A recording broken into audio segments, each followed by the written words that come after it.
수업 시작하겠습니다. 오늘은 2013년 특별시험 관광자원 해설부터요. 국사에 조금 맛을 보셨을 거예요. 아, 국사는 이렇게 문제를 푸는구나, 이렇게 나오는구나. 쉽지 않죠. 쉽지 않은데 자꾸 푸시다 보면 어떤 법칙을 깨닫게 되는 순간이 와요. 그 정도까지 올라오려면 아무래도 문제도 잘 보셔야 되고, 가장 중요한, 문제가 중요한 건 아니잖아요, 사실.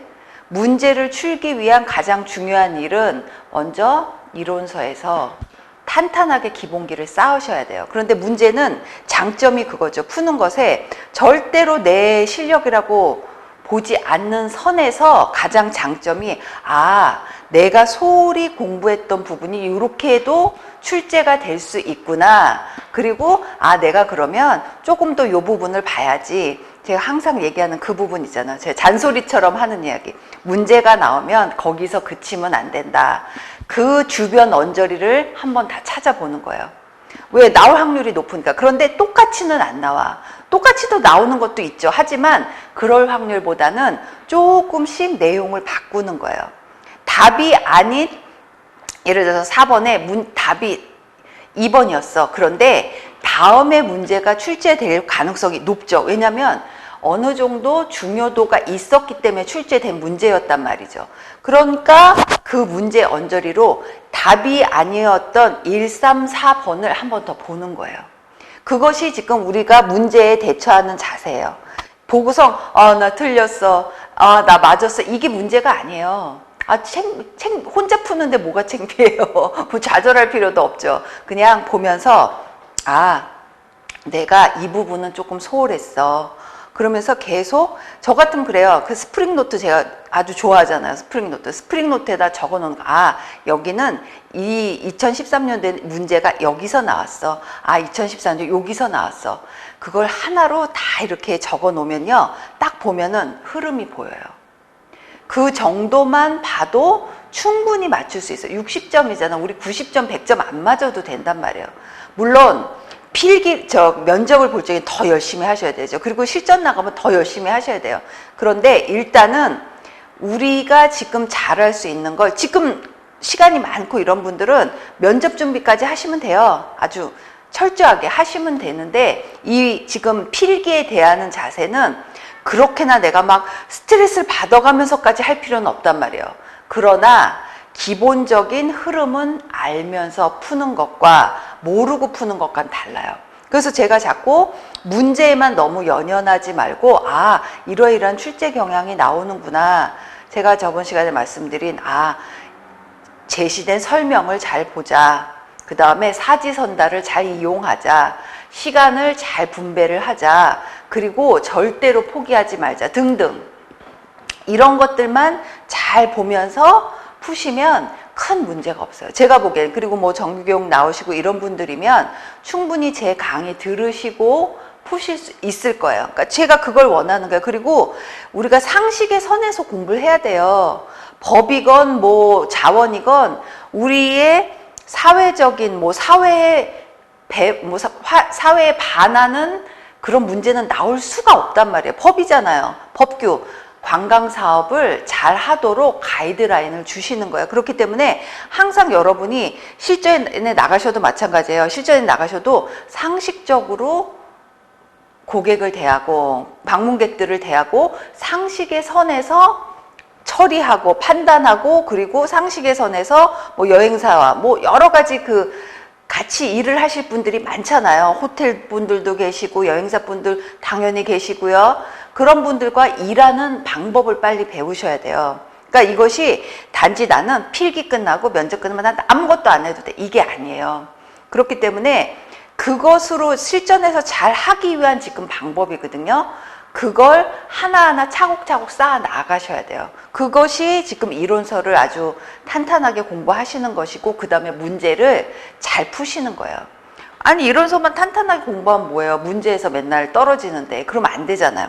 그렇기 때문에 제가 말한 내용을, 그 귀에 못이 박히도록 말한 그 반복적인 얘기를 잘 귀담아 들으면서 머릿속에 넣으시라고. 완전히 이제는 몇 달 동안은 9월 달까지는 이 체제로 가야 돼요. 그 문제 어떻고. 혼자 계속 생각을 하면서 다녀야 돼요. 시뮬레이션 하셔야 돼요. 면접도 마찬가지예요. 그러니까 그렇지 않고서는 이것이 그 통과하기가 그리 쉽진 않아요. 그쵸? 관광자원 해설 보세요. 관광자원 해설 공부 중요하죠. 그런데 또 이게 상식적인 부분이 필요해요. 여러분의 일상 무슨 문화에 대한 상식, 예술에 대한 상식 이런 거 있으면 굉장히 좋죠. 그리고 또 영어도 또 잘하면 좋죠. 사실은. 그쵸? 그러니까 내가 무슨 다른 언어권이야. 태국어권, 무슨 어권 뭐 많은데 그래도 기본적으로는 영어를 조금 뭐 단어 정도 잘 아시는 분이라면 굉장히 수월할 수 있어요. 자원도 마찬가지고 개론도 마찬가지예요. 그래서 제가 관광 용어집을 사실 그렇게까지는 해드릴 필요는 없어요, 사실은. 그런데 그래도 용어집을 조금 보면서 그 발음까지 넣어놓은 이유가 그거예요. 좀 읽으시면서. 그리고 발음을 넣어두시면 찾아보시면 좋죠. 요새는 뭐 어디든지 찾아보면 발음도 나오고 그러잖아요. 그래서 사실 가장 좋은 방법은 영어 발음 기호를 아시는 방법이 정말 기본적인 방법이고 그걸 통해서 지금 용어집을 친숙하게 갖고 다니면서 외우셔야 돼요. 왜냐면 실전 나가시면요 거의 다 영어로 많이 써요. 심지어 가이드도 영어잖아. 그렇잖아요. 영어에 익숙하지 못하면 일단 내가 좀 위축이 돼. 업무에. 회사에서는 여행사에서는 뭐 어쩌고저쩌고 그게 무슨 뭐였잖아. 무슨 뭐 TTL이었잖아. 뭐였잖아. 이러면 TTL이 뭔지 혼자 그냥 막 냉가슴 앓는 거야. 그렇게 하면 안 되고 일단은 우리가 쓰는 용어는 굉장히 잘 아셔야 돼요. 꼭 필기, 면접을 위해서가 아닌 여러분이 실전에서 잘 일을 하실 수 있기 위해서는 관광자원 한번 보세요. 다음 설명에 해당하는 궁궐이요. 궁궐났어. 그러면 딱 궁궐요 5개 5대 궁궐이잖아요. 그런데 5대 궁궐 중에 나올 수 있는 궁궐이 그리 많지 않아요. 그러면 딱 보면 이런 문제는 너무 좋은 문제 아니에요? 왜냐면 딱 5개 중에 하나야. 그런데 나올 확률이 높은 것은 그 궁궐은 2-3개밖에 없어요, 사실은. 그리고 설사 2-3개가 아닌 다른 궁궐이 나왔더라 하더라도 이미 2-3개는 공부를 많이 했잖아요. 그걸 치우고 그거 맞추면 되는 거예요. 제가 항상 그랬잖아요. 5개를 저는 죽어도 못하겠어요 하면 어떻게 돼? 죽어도 못하겠어서 그냥 버리지 마시고 2-3개, 1-2개라도 외우세요. 그것이 더 여러분한테는 가치 있는 일이에요. 절대로 특히 국문제를 어떻게 포기해요? 유네스코 문화유산에도 들어가죠. 매번 문제 나오죠. 경복궁이 문화유산 들어가요? 유네스코 문화유산? 들어가요? 안 들어가요? 그러면 경복궁은 안 들어가? 안 들어가는데 문제는 자주 나와. 왜? 특징적인 뭐가 있어. 법궁 이런 것도 상징적 의미도 있지만 그쪽에 조형물이라든지 담, 꽃담 여러 가지 많잖아요. 정원도 있고 이런 것들이 또 특징이란 말이에요. 머릿속에 넣어두셔야 돼. 사적 제23호로 서울 종로구에 위치해. 종로구 그쵸? 항상 밑줄 쳐가면서 하세요. 세종대왕의 선왕인 세종대왕이 선왕이야. 선왕이 뭐지? 여기서 또 맥혀버리는 거야. 막히면 안 돼. 선왕은 뭐예요? 세종대왕의 아버지인데 나한테 보위를 물려주고 올라가셨어. 상왕이라고도 하죠. 그러니까 선대 왕인 거야. 그러면 두 가지 경우가 있죠. 우리 아버지가 왕이셨어. 내가 아들이 있어. 아버들은 왕이 될 확률이 높잖아요. 세종대왕처럼. 세종대왕은 사실은 셋째 아드님이셨기 때문에 사실은 장자가 아니라서 원래는 세자가 아니셨죠. 그렇대 어쩌고저쩌고 해서 왕이 되셨어. 진짜 여러 가지 일들이 있어서. 그런데 내가 왕이 될 적에 우리 아버지가 살아 계신 거야. 보통은 돌아가신 다음에 붕어하신 다음에 그 왕이 되잖아요. 그런데 태종 같은 경우는 정말 자식상을 크고 그리고 이 나라의 기틀을 확립시키려면 안정을 시키려면 빨리 물려주는 게 낫다고 생각하시고 물려줘도 군사권은 안 주셨었죠. 왜냐면 당신이 잡고 딱 봐줘야 되는 거야. 기반을. 그래서 가시지 않은 상태에서 왕을 자리를 물려주셨단 말이에요. 그러니까 태종을 모셔야 될 거 아니에요. 모시기 위해 지었던 것을 모셨어. 그래서 같이 같은 궁에 기거하기는 좀 껄끄럽죠. 불편하시고. 그리고 자꾸 살림살이는 늘어가고 하는데. 그래서 지었던 것을 성종 때 증축하였어요. 그래서 증축하는데 여기 이제 여러 가지 말이 생략이 됐어요. 그 세 분의 비를 모시기 위해서 사실 만든 곳이 이곳이에요. 아무튼 그것은 우리 이론서에 나와 있으니까 잘 보시면 돼요. 일제 강점기에 유원지로 바뀌었어요. 유원지인데 사실은 동물원 하면은 너무 쉽게 알까봐 유원지라고 얘기한 거죠. 동물원, 식물원이죠. 유원지죠. 그래서 바뀌는 수모를 겪었으나 1983년 이후 복원사업을 통해 궁궐로서의 위상을 갖게 되었다. 딱 나와야 돼요. 그럼 뭐 3대 공 중에 하나 가능성이 높지 않아요? 왕도 모셨었잖아요. 왕 사셨잖아요. 그러면 경복궁, 창덕궁, 그 다음에 창덕궁과 붙어있는 창경궁이죠. 창덕궁은 사적 제122호예요.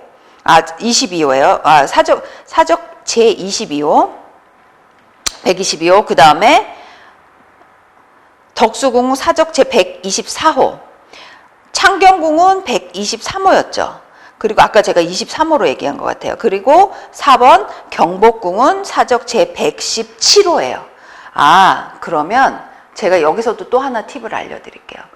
중요한 궁이나 뭐 이런 아주 중요한 문화재들 있잖아요. 그런 것들은 사적이라든지 무슨 명승지라는 이름이 들어간 뭐 1호 뭐 이런 거 있죠.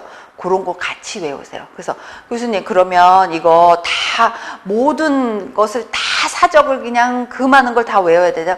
그러니까 외우면 좋죠 사실. 그런데 그거는 제가 보기에는 그리 큰 영향가가 없고 중요한 뭐 궁들 있어요. 이런 것들에 딸려서 나오는 사적 뭐 몇 호, 보물 몇 호, 국보 몇 호 이런 것들은 외우시는 게 굉장히 도움이 많이 되죠. 설사 사적을 모른다 하더라도 내용 보면은 우리가 충분히 맞출 수 있어요. 그런데 내용이 너무 헷갈릴 적에는 사적으로 힌트를 받을 수도 있는 것이에요. 그러니까 중요한 그 문화재들은요, 사적이나 보물이나 뭐 명승지나 많아요. 뭐 무형문화재 뭐 여러 가지 많잖아요. 그런 것들 정도는 외워두시는 게 아무래도 도움이 돼요. 그러면 그걸 더 어떻게 외워야 하면 노트에 적으세요. 하루에 몇 개씩 외워. 나 하루에 저는요 10개 외울게요. 10개 외우세요. 그러면 제가 보기에는 아무리 머릿속에 안 들어간다 하더라도 하루에 5개 정도 외우실 수 있죠. 10개 정도는. 그거 못 외우시면 사실 이 시험 준비 못 하세요. 그런데 제가 보기에는 다 외우실 수 있어요. 아니, 이 시험이 보통 어려운 게 아닌데 그걸 못 외우시는 분이 이 시험에 도전을 하시겠어요. 다 외우실 수 있는데 단지 내 마음속에서 나는 그냥 철벽을 치는 거야. 나 못하겠어. 난 이거에 너무 약해. 그냥 마음속에서 버려버리는 거예요. 그러지 마시고 외우세요. 충분히 하실 수 있어요. 제가 보기에는 다 하실 수 있어요. 27번 미래에 나타날 부처를 모신 건물로 일명 용화전이라고 한다. 이것은 미륵전이죠. 그래서 제가 이론서에도 대웅전, 관음전, 팔상전 다 나와 있어요. 보통 절에 가면 대웅전을 많이 들어가죠. 절의 가장 큰 중심이 되는 전각. 거기 가서 절 올리고 이렇게 되는 거죠. 부처님.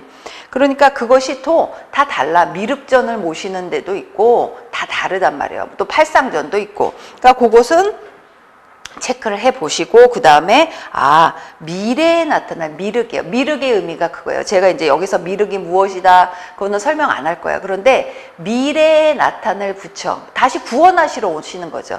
그 부처를 모신 전이 미륵전이에요. 그러니까 사실은 미륵불에 관한 내용인데 전각이 그런 미륵불을 모신 전각은 뭐라고 해? 이거에 대한 문제죠. 그러니까 지난번에 가장 건물의 급에 대해서 얘기했어요. 전부터 시작해서 그거 기억하시면서 보시면 더 좋죠. 28번 온돌의 구조와 관련이 없는 거래. 온돌이래요.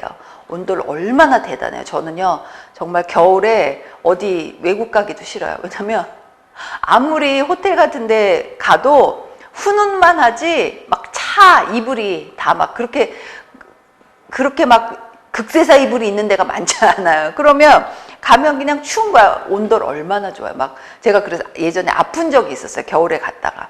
근데 정말 어디다 진짜 뜨거운 데서 좀 들어놓고 싶다 막 이런 생각이 들더라고요. 그러니까 사실 온돌이요, 역사, 우리 국사 공부하신 분들, 자원 해설 공부하신 분들은 알고 있어요. 온돌이 언제 때부터 시작됐는지. 정말 대단하고 위대한 발견이라고 전 생각해요. 그래서 정말 온돌 문화권 대단한 거예요. 그래서 최근엔요, 중국 쪽도 마찬가지고 유럽 쪽도 온돌을 놓는 곳이 많아졌어요. 왜냐면 뭐 아궁리 이런 거 없어도 온돌 충분히 할 수 있잖아요. 그것이 굉장히 몸에 이롭다는 걸 알게 된 거예요. 그래서 그 집을 질 적에도 온돌 있는 집이 굉장히 더 값어치가 높다고 하더라고요. 한번 보세요. 온돌의 구조 보면 고래, 분어미, 개자리 다 온돌의 구조예요. 제가 해설서에도 넣어놨고요. 그 다음에 이론서에서도 넣어놨어요. 이거 요새는 온돌 문제가 자주 안 나오는데 예전에는 많이 나왔었어요. 왜냐하면 고유한 우리의 문화잖아요. 그런데 최근에는 다시 돌아가는 경향이 있으니까 예전 거 나왔던 거 또 나올 수도 있어요. 그러니까 이런 것들은 기본적인 것들은 공부를 해두시는 게 좋아요. 예전에 많이 나왔으니까 또 나올 확률이 높겠어? 나올 확률이 높을 수도 있어요. 그쵸? 고래는 뭐야? 연기가 나가는 길, 그 다음에 분어미는 턱이에요. 턱 올려서. 그 다음에 개자리는 고랑이죠. 그러니까 이건 거예요. 연기가 나가게 위해 만든 길들이 있고 그 연기, 왜냐하면 연기를 통해서 방이 데워지는 거잖아요, 사실. 그렇기 때문에 방이 따뜻하게 되는데 일단 연기가 잘 빠져야 돼. 그래서 저 어렸을 적에는 그 친구들 중에 연탄가스 맡은 사람들도 많았었어요. 왜냐하면 연탄가스를 참 좋죠. 그 서민들 좋죠. 그런데 연탄가스 많이 썼는데 연탄은 그것이 방에 연기가 새는 거야. 오래되거나 뭐 이러면. 그러니까 연기가 새면 어떻게 돼? 그걸 다 마시게 되는 거죠. 그래서 연탄가스 중독이 일어나는 거예요. 그러니까 이게 뭐냐면 구조를 알면 이해할 수 있어요. 연기가 나가면서 방이 데워지는 거예요. 그러면 연기가 잘 나가야 되잖아. 연기가 잘 나가지 않고 새기 때문에 문제가 생기는 것이고, 잘 나가면 길이 있어요. 여러분 방구들 밑에 구들장이라고 하죠. 길이 있어서 연기가 잘 나가는데 잘 나가게 턱도 올리고 이렇게 되는 거예요. 꼬랑도 있고 막 이러는 거예요. 나가는데 꼭 필요하죠. 굴뚝이 필요한 거예요. 그래서 학생들이 보면, 특히 이제 외국에서 살다 온 학생들이 경복궁을 갔는데 굴뚝을 한 번도 못 봤다는 거예요. 그래서 제가 너무나 깜짝 놀랐어. 물론 굴뚝이요, 있어요. 함실 굴뚝이라고 해서, 아궁이라고 해서 사람들이 보이지 않게 한번 꼭 가서 보세요. 전각마다. 우리는 이제 굴뚝이나 아궁이를 뭐라고 생각해? 부뚜막이 있는 아궁이라고 생각하는 거예요. 그래서 꼭 부뚜막이 있고 거기서 그냥 무슨 물을 대고 막 이렇게 해서 하는 거라고 생각하는데, 그 아궁이도 종류가 다 다르단 말이에요. 그래서 보면 함실아궁이라서 보면 이렇게, 근데 사람들이 자주 잘 안 보니까 전각만 딱 봐. 전각만 보고 옆에 쪽에 있는 그 구멍 같은 게 있어요. 그게 아궁이에요. 그러니까 그 안으로 들어가서 이제 불을 뗐던 거죠. 그 안에서. 높으신 분들이, 대비님, 왕비님, 왕께서 아궁이를 만들 필요는 없잖아요. 그렇잖아요. 그쵸? 다 음식이야. 다 실어다, 모셔다 드리고 하니까, 담아서. 그러니까 그런 분들은 어떻게 돼? 아궁이가 필요 없어요. 그러면 사람들이, 저는요, 굴뚝을 본 적이 없어요. 굴뚝 뒤에 있죠. 그래서 저는 이제 그 사진을 한 몇천 장을 갖고 있거든요. 그 문화유산. 그거를 보여주니까, 이게 이거였군요. 그러는 거예요. 뒤쪽에 있죠. 그런데 굴뚝을 막 그 시멘트로 발라갖고 이렇게 있으면 너무 건물의 가치가 없어지잖아요. 뭐예요? 그것도 다 쌓은 거예요. 아주 조형미 있게. 그쵸? 그것이 궁궐의 가치인 거예요. 그러니까 여러분이 가실 때 꼭 지금 자원해설 같은 경우는 글로만 배우시면 안 돼요. 자원을. 가서 보시고, 이제 날씨 좋아지잖아요. 그러니까, 뭐 평일날 가시면 참 더 좋을 것 같고, 아무튼 간에 5대 궁 중에서 몇 군데라도 가셔서 한번 보세요. 그래서, 교수님 말씀하신 그때 여기 있구나. 이런 거 보시면서 이해를 하셔야 돼요. 글로만 보시면 자원은 조금 어려워요. 그러니까 보면서, 내가 놓친 부분이 있어. 거기 뒤쪽으로 가면 정원이요. 경복궁의 정원이 그 무슨 창덕궁의 후원처럼 막 이렇게 펼쳐진 정원이 아니에요. 뒤쪽에 조경을 해놨단 말이에요. 굴뚝도 있고 정원도 있고 굉장히 좋은 분이 많아요. 그래서 그 가시다 보면 이렇게 저는 이제 봐요. 관광객들이나 특히 뭐 한국 분들도 그렇고 보시면 막 그거를 막 보면서 사진을 막 찍어. 그럼 이제 제가 이제 저는 딴 거 이렇게 보면서 이렇게 듣거나 저기 보면 그것이 무엇인지를 잘 모르면서 그냥 사진만 많이 찍다 가세요. 굉장히 좀 낭비 같아. 그래서 제가 이제 보다 못해서 막 자기들끼리 이게 이거야 이거 막 싸우고 있어.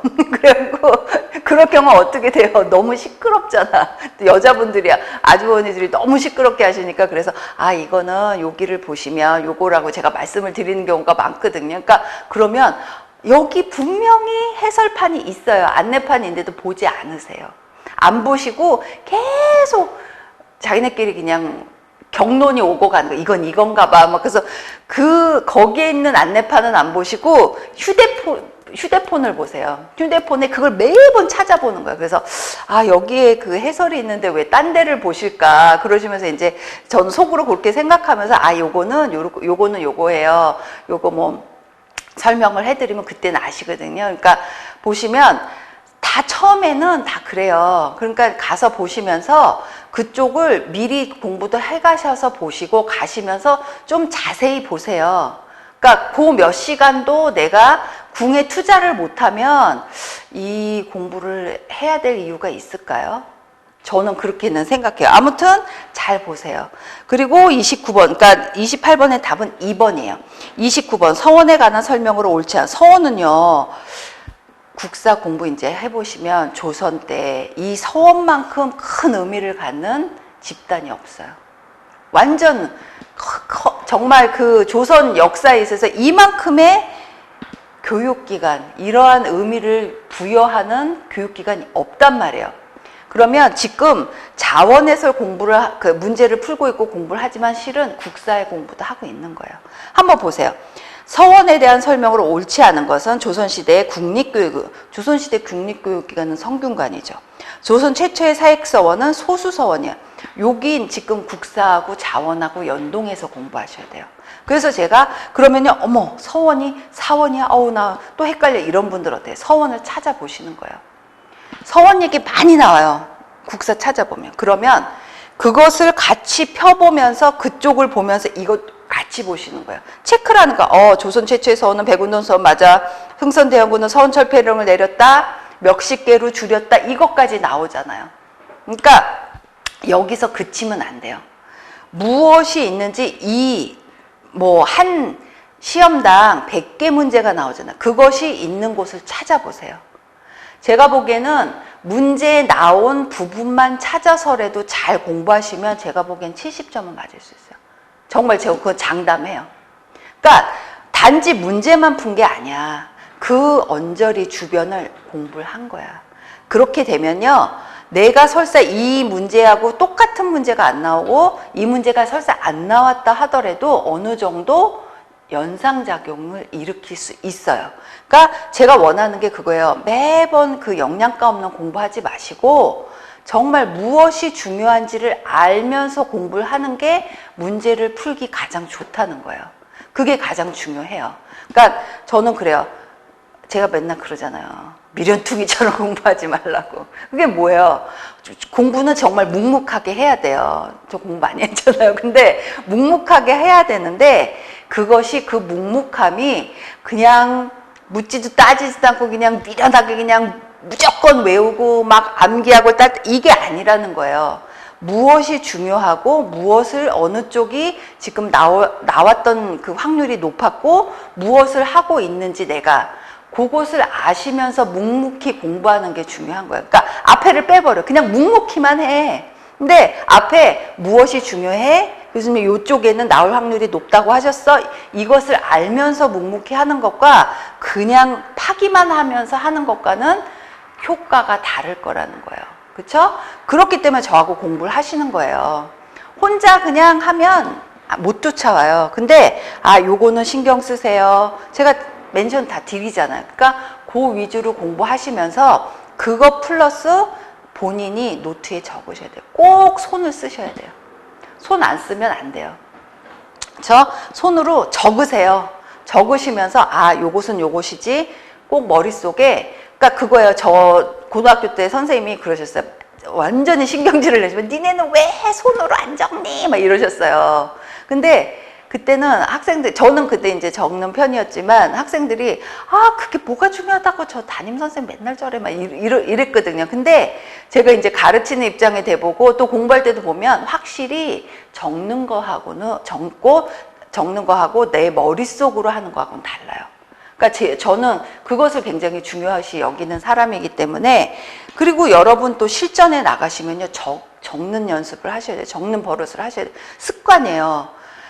아무리요 머리가 좋고 기억력이 좋은 분도요, 그렇게 손님이 갑자기 들이닥치고 그렇게 할 일이 많으면요 못해요. 누수가 나기 쉽단 말이에요. 에러가 나기 쉬워요. 그러니까 제가 지금 막 문제만 풀려고 공부하는 것이 아니고, 이론서 공부하시는 분은 제가 어떻게 강의하시는지 알겠지만, 강의하는지 아시겠지만, 항상 실전하고 같이 연동해서 생각하면서 지금 공부를 해야 된다. 내가 실전에 이거 필요해? 필요해요. 적고 휴대폰으로 메모하는 건 적는 거 아니에요? 그것도 메모하는 거예요. 무조건 적으셔야 돼요. 적고 그렇게 나중에 정말 일이 급할 적에 그거 적어놓은 거 하나만 보셔도 절대로 미스가 나지 않아요. 특히 남자분들 많이 적고, 그래서 이제 그런 것도 있어요. 그러니까 이런 관광업종에 있는 분들 중에, 특히 여행사나 이런 분 중에 여성분들이 또 많이 두각을 나타내시는 경우들이 있어요. 왜냐하면 남자분들이 의외로 세밀하지 못한 분들이 많아서요. 그러니까 적지 않거나 뭐 이렇게 그냥 자신 있게 하는 거야. 근데 또 일은 또 자신 있게 하는 것과 꼼꼼하게 하는 것과 또 다르잖아요. 그러니까 그래서 여성분들이 두각을 나타내기 쉬운 분야가 또 이쪽 분야거든요. 그러니까 여러분들도 자격증 따서 여러분의 자질을 발견해 보세요. 나는 몰랐는데 내가 이렇게 꼼꼼한 사람이더라. 난 몰랐는데 내가 이렇게 주의 깊은 사람이었구나 아실 수도 있어요. 그러니까 문제만 막 풀어서 중요한 게 아니에요. 이것이 무엇이고 이쪽을 잘 보고 내가 앞으로 실전에서 이걸 어떻게 사용해야겠구나, 이렇게 활용해야겠구나 아는 게 중요한 거예요. 30번 다음 설명에 해당하는 식물의 명칭과 천연기념물로 지정된 지역이 바르게 된, 이거는 외워야 돼. 그런데 무조건 안 외우셔도 된다는 거야. 이팝나무예요. 경남 김해에 있죠. 30번의 답은 1번이에요. 이팝나무 유명한 곳이 경남 김해, 그 다음에 전북 고창, 전남 순천, 그리고 전남 광양 쪽이에요. 그러면 설명 한번 보시자고요. 5월 초에 꽃이 피기 시작하여 한 달 정도 계속 피어 꽃의 모습이 이 밥그릇에 소복히 쌓인 흰 밥 같대. 옛날에 밥 먹는 게 얼마나 중요해. 흰쌀밥? 말도 안 돼요. 진짜 흰쌀밥 먹는 게 일생의 소원일 수도 있는 거예요. 흰쌀밥 같이 보인다 하여 이런 이름이 붙여졌다 이래요. 굉장히 이거 중요한데, 또 이거에 따른 또 그 이야기도 있는데, 그거는 이제 문제 푸는 시간이니까 제가 얘기는 안 해드리지만, 아무튼 간에 흰쌀밥이 굉장히 모든 사람의 염원이었어. 특히 백성들. 그쵸?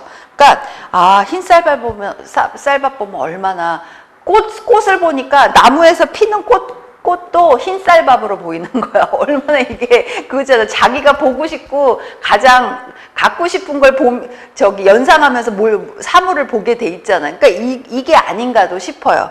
아무튼 간에 이팝나무 중요하죠. 31번 궁중에서 나래나 장례 때 악기를 쫓기 위해 사용했던 것으로 4개의 눈을 가진 탈은 방상시대래. 4개의 눈. 그래서 나래는 궁중에서 열리는 연회 같은 것이죠. 그러니까 귀신 쫓는 여러 가지 연애도 많았어. 그럼 무슨 귀신이 그렇게 있다고 그런냐 이런단 말이야. 사실은 예전에는 어땠어요? 귀신이 애기한테 병도 옮겨주고 귀신이 농간을 부려서 이렇게 한다 이런 말 많았어. 전염병이 창궐할 적에 어때요? 귀신이 들었다. 그렇게 하는 거예요. 이거 우리나라만 그런 거 아니에요. 외국에서 얼마나, 유럽에서 마녀 사냥도 심했어요. 그거 다 뭐예요? 다 이용을 그렇게 한 것도 있지만 전염병이 너무나 많았어.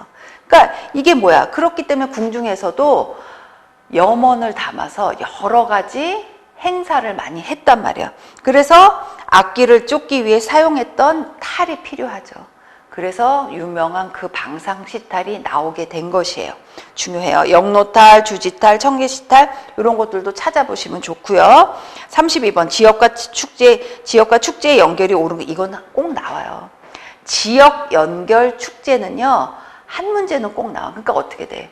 여러분이 선택하셔야 돼. 아, 나는 이거 너무 많아서 못 외웠어요. 그럼 버리세요. 아주 과감히. 보지도 말고. 괜히 어설프게 외우면요. 시간만 들이고 틀리기만 해. 버리면 나는 죽어도 못해 하면 버리시고요.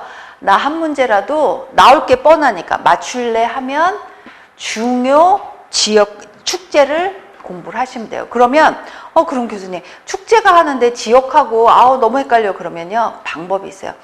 대부분의 축제는요. 그 지역의 특산물이나 그 지역을 대표하는 상징물 아니면 인물하고 관련이 있어요. 온달 축제 뭐 이런 거 있잖아요. 그럼 온달 갖고 막 싸우잖아요. 지역마다. 아니야 그분은 우리 지역 출신이셔 하죠. 왜 그렇게 지역에서 이분은 우리 분이셔 우리 출신이셔 이 이야기는 우리의 이야기 이렇게 말한 이유가 지역 지자체들이 지금 경쟁이잖아요. 왜냐면 스토리텔링이 되는 그 축제나 이런 지역적 얘기가 그리 많지 않아요. 그래서 항상 그 관광에서 나오는 얘기가 그거잖아요. 스토리텔링을 해야 된다. 근데 스토리텔링이 참 어려운 것이 지금 갑자기 만들어낸다고 해서 지금 사람들한테 불려지는 게 아니란 말이에요. 예전부터 나왔던 얘기를 많이 사람들은 생각하고 기억하고 찾아가기 때문에 그 스토리텔링이 굉장히 중요해요. 그러니까 막 온달도 우리 뿐이셔.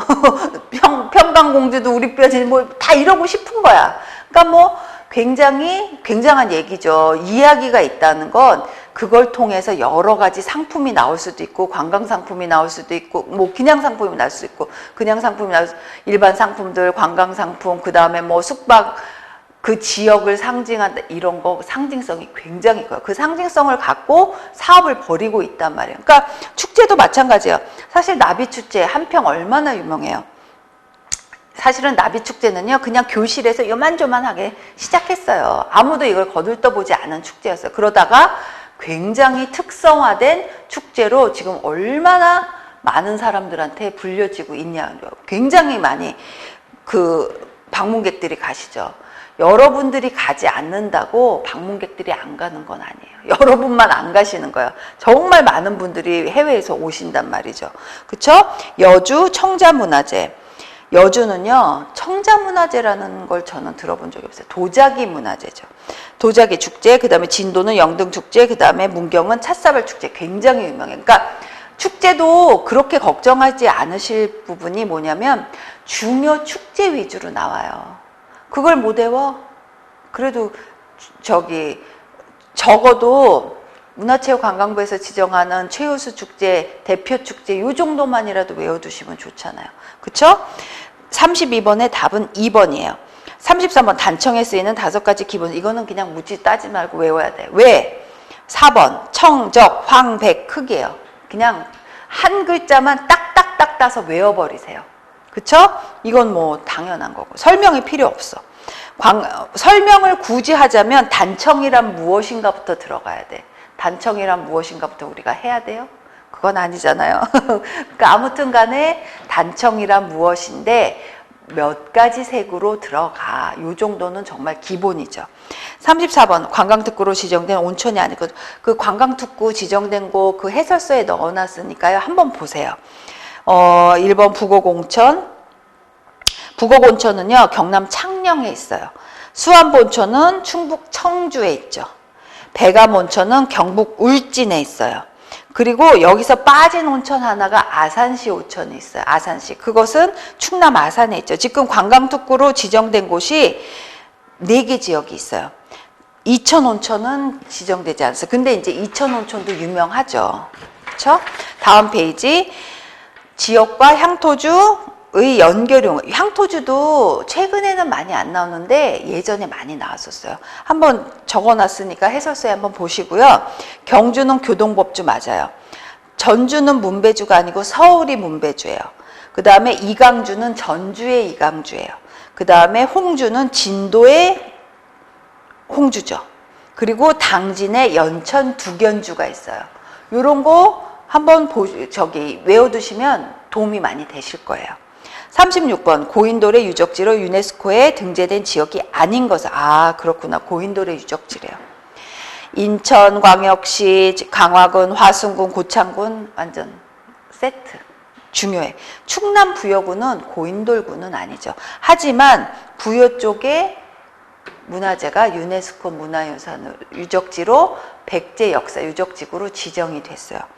이거 1, 2, 3 굉장히 중요해요. 그런데 이건 당연히 중요하고요. 이 각각의 또 특징이 있어요. 인천광역시 강화군은 해발 지역이 있죠. 조금 높은 지역. 그 다음에 화순군에 있는 고인돌 유적지의 특징은 채석장이 발견됐어요. 채석장. 그쵸? 그리고 석재기술과 축조 과정도 볼 수가 있어요. 그리고 고창군 같은 곳은 가장 큰 고인돌 지역, 군집 지역이요. 그러니까 저는요 살면서 고인돌을 본 적이 없는데요. 이런 분도 있어요. 여러분만 못 보신 거죠. 진짜 커요. 한번 가시면 입이 막 쩍 벌어져. 세상에 저것을 어디서 저렇게 많이 갔다가 그래서 항상 얘기 나잖아. 와, 고인돌을 보면 청동기 시대의 군장의 세력을 볼 수 있어. 이미 계급이 발생했어. 계층이 분화됐어. 이런 말을 그걸 보면요 자연스럽게 입이 쩍 벌어지면서 나오게 됐어. 이걸 누가 옮기냔 말이야. 군장이 옮겨요? 혼자 못 옮기죠. 어떤 지배 세력이 피지배 세력을 해서 하라고 옮기라고 만들라고 했을 수밖에 없어. 보면요 정말 깜짝 놀래요. 그쵸? 그러니까 유네스코 문화유산에 등재가 됐겠죠. 그쵸? 이거 중요해요. 고인돌이 어디도 중요하고 그러면 언저리 그 주변을 또 공부를 해야 돼요. 이 각각의 고인돌 군이 지정된 곳이 특징이 있어. 저 같으면 찾아보면서 공부할 것 같아요. 그쵸? 37번 예로부터 널리 알려진 향토 특산물과 지역의 연결이 옳지 않은 것은 고추 양양 유명하죠. 한산못이 유명해요. 3번 목기, 안성은 목기보다는 근데 이제 또 이게 헷갈리는 안성이 무슨 기로 끝나는 무슨 유명한 특산물이 있었는데 유기죠. 안성 유기. 그리고 목기는 남원 목기인 거야. 이런 거에서 충분히 틀릴 수 있어요. 그러니까 학생들이 항상 얘기하시는 것 중에 하나가 저요 시험만 이거 정신만 차리고 봤으면 10개는 적어도 더 맞췄을 거예요. 항상 여러분도 당연히 그렇게 되실 수 있어요. 왜냐면 목기인지 육인지 그 시험 당시에는 또 뇌체계가 또 흔들리는 거야. 그러니까 이게 어떻게 기자로 끝나 육이 목기 다 비슷하게 생각하는 거죠. 충분히 그럴 수 있어요. 그러니까 하면서 이렇게 보지 마시고요. 딱딱딱 끊어가면서 밑줄 치면서 정신을 똑바로 차리면서 한 점이라도 잡게. 그러면요 이런 거 맞추면 너무나 어려운 거 공부 안 해도 돼요. 그래서 기본기를 탄탄하게 하라는 말씀이에요. 너무 어려운 거 여러분이 못하겠는 건 하지 마세요. 제가 보기엔 그게 더 나아요. 괜히 시간 쓰느니. 그 대신에 정말 알기 쉽고 남들도 다 알만한 내용은 절대로 놓치면 안 돼요. 남들은 맞춰버리잖아. 그러면 내가 또 다 틀리는 거지. 또 경쟁력이 없어지는 거지. 면접도 마찬가지예요. 물론 우리가 60점 안에서 남과 경쟁 안 하고 나는 그냥 절대평가로 하는 거지만 생각을 해보세요. 남들은 다 맞히는 내용을 나만 못 맞췄어. 그러면 제가 보기엔 그건 2배로 틀린 거야. 그렇죠. 삼배, 안동 삼배 굉장히 유명해요. 안동의 유기, 안동의 포도 유명해요. 38번 관광객이 해설사에 도움이 없대. 요거 밑줄 꼭 치면서 문제 풀어보셔요. 독자적으로 관람 대상을 추적하면서 제시된 안내문에 따라 그 내용을 이해하도록 고안된 해설 기법. 이것이야말로 길잡이 시설 해설 기법인 거죠. 그러면 동행 기법은 뭐야? 동행 이동하면서. 담화는 뭐야? 몸이나 말이나 몸짓이나 표정 등으로 설명해 드리는 거예요. 매체 이용 시설, 매체 이용 알고 있죠. 그러니까 이것을 보면서 이걸 내가 진짜 모르더라도 해설사의 도움 없이 안내판에 따라 추적하면서 가는 거야. 그러면 이 셀프 가이딩이라는, 여기 이미 문제 나왔잖아요. 영어로 나와 있어. 셀프 가이딩이면 내가 도움 없이 내가 가는 거야. 장단점 있죠. 왜냐면 내가 놓치는 부분도 있고 이렇지만 또 장점도 있어. 또 지식이 있고 이런 분들은 그냥 해설사분의 도움 없이 내가 보면서 여유롭게 또 가고 싶은 분들도 계신 거예요. 그런 분들은 또 이런 분들대로 이런 방법을 쓰셔서 어때요? 관광지를 관광하시게 되는 거예요. 그러니까 이것이 옳고 그름의 법은 없어요. 내가 원하는 방법을 쓰면 되는 거예요. 그쵸? 그러니까 관광객의 도움 없어. 근데 또 관광객의 관광객이 해설사의 도움이 필요한 분들도 얼마나 많아요. 그리고 저도 이렇게 그냥 다니면서 보더라도 어떨 적에는 그 관광통화 안내사분이 하시는 걸 좀 듣기도 해요. 저분은 또 어떻게 하시나. 다 사실은 제 공부도 하고 제가 말씀드린 내용으로 공부하시고 통역 안내사 되신 분들도 있는 거잖아요. 그러니까 저분은 저런 식으로, 왜냐면 똑같은 관광지, 똑같은 궁을 가더라도요, 좀 설명을 달리 하시는 분들이 대부분이에요. 그러니까 보면 저분은 또 저렇게 얘기하시는구나. 저 통역 안내사는 저렇게 얘기해요. 그래서 제가 옆에서 유심히 보면서 또 이제 관찰을 하기도 하고 그 유적지를 보기도 하고 그래요. 그러니까 여러분들도 좀 많이 저분은 어떤 말을 하시나, 어떤 해설을 하시나, 그런 것도 보실 수 있어요. 그러면 아니야, 나는 오늘은 그냥 조용히 가고 싶어. 그냥 쓸쓸하게, 아니면 외롭지 않지만 외롭지도 않아. 그냥 내가 내 페이스대로 아주 즐기면서 가고 싶어. 또 이런 분들은 이런 방법을 쓰실 수도 있는 것이에요. 39번 천연보호구역을 모두 고른 것은 천연보호구역 홍도, 독도, 한라산, 설악산이죠. 거기에 천연보호구역도요, 잘 외우셔야 돼요. 이론서에 나와서.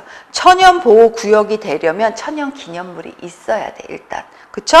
여기서 빠진 부분이, 그래서 39번의 답은 4번인데, 여기서 빠진 부분 중에 하나가 대암산, 대우산, 향로봉, 건봉산 이렇게 있어요. 그러니까 천연기념물 혹은 천연보호구역이 충분히 문제에 나올 수 있다. 이것도 머릿속에 넣어주세요. 40번 중요 민속자료로 지정된 민속마을이라는 거. 민속마을 나서 민속마을 외우시라고 그랬죠. 왜냐하면 그렇게 많지가 않아. 지금 보존되고 있는 민속마을이. 그러니까 이런 거 정도 한 대여섯 개 정도만 외우셔도, 아니야 나 죽어도 못해요. 그러면 4, 5개, 3, 4개만 외워도 그 중에서 아닌 부분은 또 추려내면 되는 거잖아요. 한번 보세요. 경주 양동마을, 성읍 민속마을, 경주 양동마을, 성읍 민속마을은 제주도에 있죠. 고성 왕곡마을, 여기는 강원도에 있어요. 그러면 전주 한옥마을은 아니에요. 중요 민속자료로 지정되지 않았어요. 이 외에 성주 한계마을 있죠. 충남 아산 외암마을 있어요. 외암마을에 이제 저희 친척이 아직 사세요, 거기. 실질적으로 외암마을은 그 아산 쪽에 무슨 일일 투어나 이제 거기 그 방문하시는 분들, 관광객들 가서 보시면 굉장히 넓은 지역에 완전히 정말 수려해요. 앞에 그냥 물이 흐르고 굉장히 배산임수가 돼 있고 막 이런데 직접 사세요, 지금. 다 등기돼 있고, 거기에서 예전부터 사셨던 분들이 아예 주소지 확보하고 살고 계세요. 그러니까 굉장히 좋아요. 거기 그리고 체험 마을도 있고, 뭐 제가 무슨 외암마을 무슨 홍보하는 사람은 아니지만, 충분히 경주까지 못 내려가셔도 아산 쪽, 뭐 아산 그렇게 멀지 않잖아요. 거기만 가셔도 마을이 이렇게 조성이 됐구나. 거기 가면 또 통역 안내사분들이 또, 아니면 뭐 문화유산 해설사분들, 아니면 국내 여행 안내사분들이 관광객을 모시고 가서 거기 이제 설명도 해주시고 하고 그러죠. 그러니까 그런 것들도 참여하셔서 보시면 굉장히 도움이 될 거예요. 41번 불을 밝혀놓고 밤샘하면서 설을 준비하는 대표적인 풍속은 수세라고 하죠. 굉장히 중요해요. 왜냐면 밤샘하면서 설을 준비하는 게 자면 어떻게 된다고 그래요? 눈썹 쉰다고 그러죠. 그렇죠? 수세예요. 세찬, 뭐 설빔 아실 거고, 세배 아실 거고, 설빔은 뭐 옷이고, 그 다음에 세찬은 음식, 설날 음식이에요. 그쵸? 그래서 이제 지금은 이렇게까지 많이 안 하지만, 그게 뭐예요? 눈썹이 하얗게 샌다고 이제 어린 아이들한테 얘기한 이유가, 자지 말고 음식 준비하고 조상 잘 맞아라 이런 뜻도 있는 거예요. 그렇죠? 42번 동굴의 생성 원인이 용암굴에 해당하는 것을 모두 용암굴에 우리 기억해 보세요. 석회동굴, 용암동굴, 해식동굴 있죠. 그러면 그 유명한 만장굴, 그 다음에 빌레목굴, 협재굴 이것이 그 유명한 제주도. 그러면 대부분의 용암은요 2개 빼놓고는 거의 다 제주도에 있어요. 석회동굴 뭐 있어요? 고수굴, 삼방. 석회동굴 중에 제일 유명한 것 중에 하나가 이 고수굴이잖아요. 삼방굴은 뭐 있어요? 유명한 해식동굴이에요. 그쵸? 요 동굴 문제 꼭 나와요. 그러면 여러분이 이제 선택을 해야 돼. 나는 죽어도 못 외우니까 헷갈려서 못 외우니까 난 안 해요. 그럼 버리세요. 그러면 여러분이 이제 배점 분배를 해야 돼. 나 이거 버릴 거고 이거 공부 안 할 거 이런 것들을 여기 충분히 또 나올 것들이니까 그걸 지금 적어 놓는 거야. 나 이거 안 해. 이거 안 해. 아주 전략적으로 버릴 거 버리고 그러면 다 버리면 안 되잖아. 점수에 나오는 그 내 점수 20개 이상은 맞는다는 전제하에 버려야 되니까 선택을 하셔야 돼요. 선택 결정을. 그렇죠? 그러셔서 동굴 문제는 정말 안 나올 확률이 없다는 거. 한 문제는 꼭 나올 거예요. 그렇죠? 그러면 그 유명한 용암동굴부터 외우세요. 제주도에 거의 많이 분포해 있잖아요. 그 뭐예요? 석회동굴은 대부분 어디 있어요? 강원도 쪽, 충청도 쪽 많죠. 그런 것들 외우시면 좋고. 43번. 그 모두 국립공원으로 짝지어진 것은 지리산, 월악산, 태백산, 월추산, 소백산, 무등산. 그쵸? 근데 지금은요, 원래는 이 문제가 나올 적에는 1번이 답이 아니었었어요.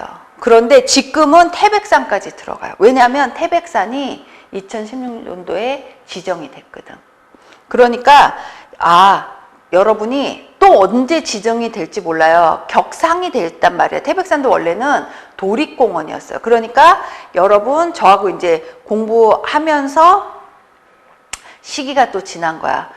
시험 전에 또 어떤 국립공원이 빠질 수도 있고 어떤 도립공원이 빠질 수도 있고 어떤 국립공원이 격상될 수도 있어요. 그러니까 끝까지 잘 보셔야 돼요. 그러니까 시험 전에 여러분이 체크해야 될 것들이 좀 있어요. 뭐냐면 유네스코 문화재 등재된 그 다음에 각종 문화재들 어떤 것들이 빠지고 어떤 것들이 들어갔나 이런 것들 그리고 특히 이런 국립공원, 도립공원 어떤 것들이 빠졌나 어떤 것들이 등재됐나 이런 것들 충분히 시험 보기 직전에 한 번씩 다시 확인하셔야 돼요.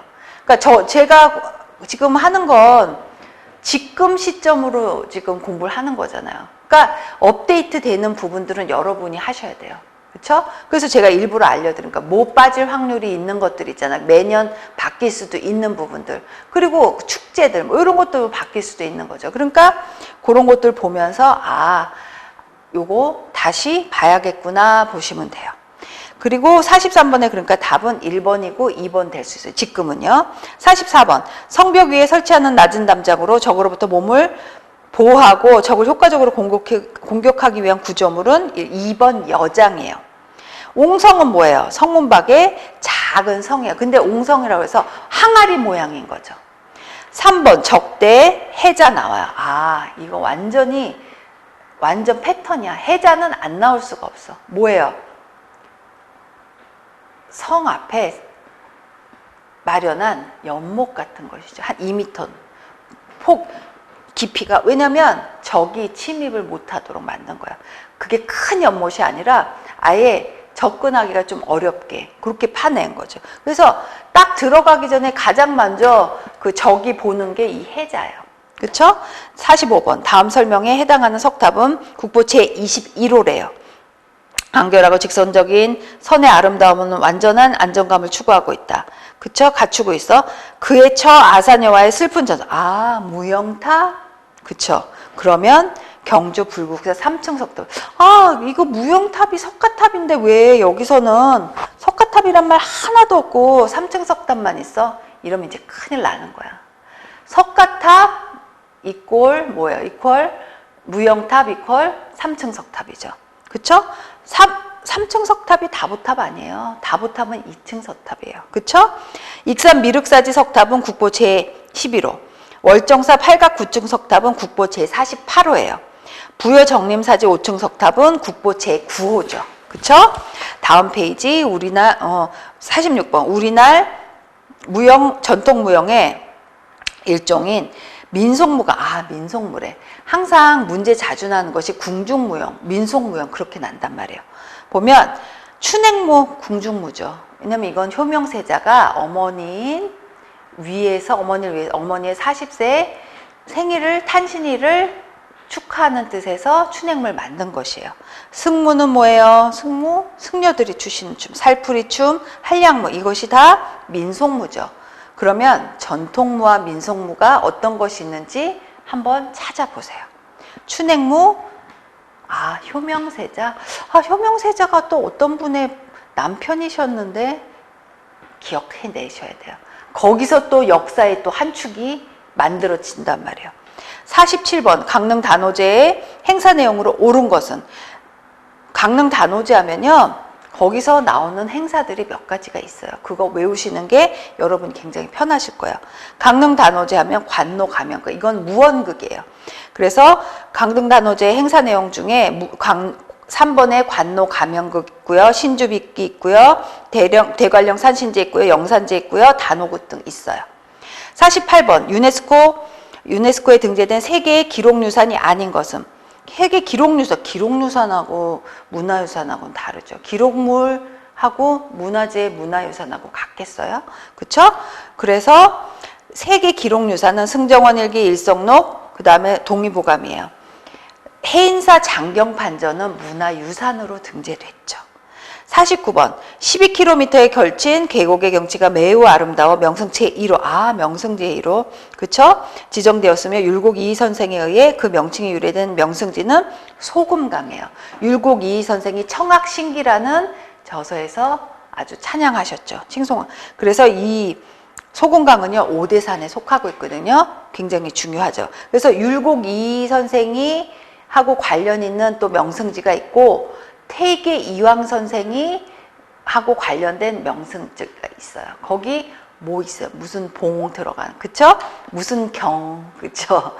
단양 쪽 관련해서 그런 것들도 같이 외우시면 좋죠. 그러면 나는 태계 이황이 누구시고 율곡이가 누군지 몰라 이러면 참 답답하죠. 이거 국사하고 또 관련 있는 거예요. 그쵸? 50번 판소리에 관한 설명으로 옳지 않은 것은 1번 고수의 장단에 맞춰 한 명의 소리꾼이 소리 아니리 너름새를 섞어가며 구현한다. 그쵸? 지역적 특정에 따라 동편제, 서편제, 그쵸? 동편제, 서편제 얼마나 유명해요. 구분된다. 춘향가, 심청가, 적벽가, 수심가, 홍보가는 판소리 5마당으로 정착되었다. 수심가가 아니고 수군가죠. 굉장히 중요해요. 수군가 아시잖아요. 거북이와 토끼 이야기. 이거 충분히 헷갈릴 수 있어요. 우리 아는 내용이에요. 그런데 그냥 하다가 맞아 숫자 들어가 이렇게 된다면 그래서 정확하게 외우는 게 필요한 거예요. 독창성과 우수성을 세계적으로 인정받아 유네스코 지정 인류무형유산으로 등재돼요. 그렇죠. 판소리 등재됐죠. 여기서 보면 수심가는 그거예요. 평안도 민요예요. 그러니까 여러분이 여기서도 여러분의 약점이 노출될 수 있어요. 이 한 문제로. 그냥 내가 외웠던 것들이 여기서는요. 빛을 발휘 안 해요. 힘을 못 쓴단 말이야. 그러니까 정확히 외우지 않은 상태에서 이 문제를 보면 어머 이거 맞아 이렇게 되는 거야. 괜히 딴 문제 갖고 괜히 혼자 고민하고 있는 거야. 시간만 쓰고. 굉장히 위험한 내용이죠. 그쵸? 보시면서 요 자원해설 문제 보고 그 다음에 내가 어느 문화재를 한번 가봐야겠구나 머릿속에 한번 생각해 보세요. 잠깐 쉬고 할게요.